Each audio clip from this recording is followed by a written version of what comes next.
If you don't know how to fix it, please stop breaking it. These are the famous words from Seven Suzuki, a well-known environmentalist.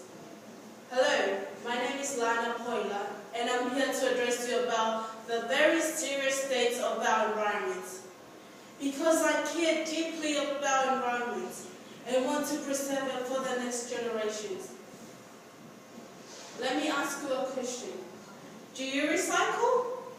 Well, if you don't, that is why I want to discuss this topic for you to know. Our environment is at risk. We all need oxygen, right? And I want to tell you what we do to trees. Trees are amazing. We breathe the air they create. They give us medicine which cures our diseases. But sadly, we still cut them down with brutal machines. It is estimated that 3 to 6 billion trees around the world are being cut down every year.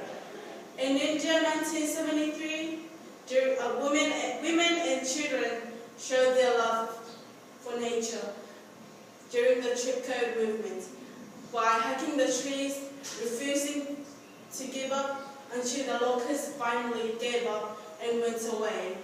Ladies and gentlemen, I want to introduce you to this world where we destroy trees for money. Enjoying a sunny day outside scared me. Why? Because of the holes in the ozone. Before it used to be there's no holes, but now scientists have discovered there has been a hole in the ozone. This is because of all our gases that has been polluted in the air, which are our refrigerators, aerosol cans, and foam packaging have escaped into the air. These gases have polluted the atmosphere, causing these holes. This change in the Earth's atmosphere affects all of us, and the pollution has seriously reduced the amount of protection the ozone layer can give us. Now we have to protect ourselves from ultraviolet radiation by using sunblocks and keeping out of the sun. Although the holes will never be closed, but the least we can do is to protect the remaining ozone layer by using fewer polluting gases, because we don't know how to fix it. One photo proved that people living in the southern hemisphere, in countries like New Zealand and Australia, are in most danger from ultraviolet radiation. We all know that ultraviolet radiation puts us in greater risk of getting skin cancer. As Seven Suzuki stated, if we don't know how to fix it, please stop breaking it.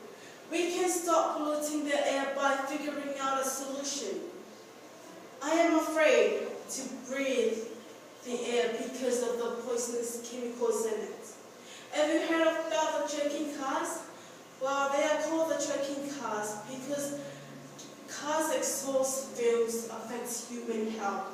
They contain several poisonous gases, but also tiny particles of soot and dirt. Polluting gases such as nitrogen dioxide and carbon monoxide irritate people's lungs and throats. And this triggers asthma attacks in some people. There are about 6 million cars in the world. That is 1 car for every 10 people on Earth. The number of cars is expected to double within the next 30 years, and some people in Tokyo have to wear masks to help them breathe the polluted air. The quote, "If you don't know how to fix it, please stop breaking it," is fitting. I am afraid to eat fish because we continue to use the ocean as a dumping ground. My dad is a fisherman, going fishing with me, let me tell you that. However, with chemicals that cause eutrophication, toxins, and that don't break down, such as radioactive waste and mercury, are being poured into the ocean. Plastic especially, are found heaps in the sea. Even noise from ships like sonar, oil exploration, deep sea mining are all contributing factors. In 2010, a massive oil spill in the Gulf of Mexico and scientists talking about an underwater blizzard of gooey stuff often called sea smoke. Scientists have traced the cause of the global warming to air pollution. Rising temperatures are causing the ices to melt at the poles too, and this is having the effect of rising sea levels. So I'm afraid that my island, which I love the most, might be buried in seawater because of the rising seawater and the rising temperature called global warming. Because people use more fossil fuels to supply the energy they need. They don't even need that much energy.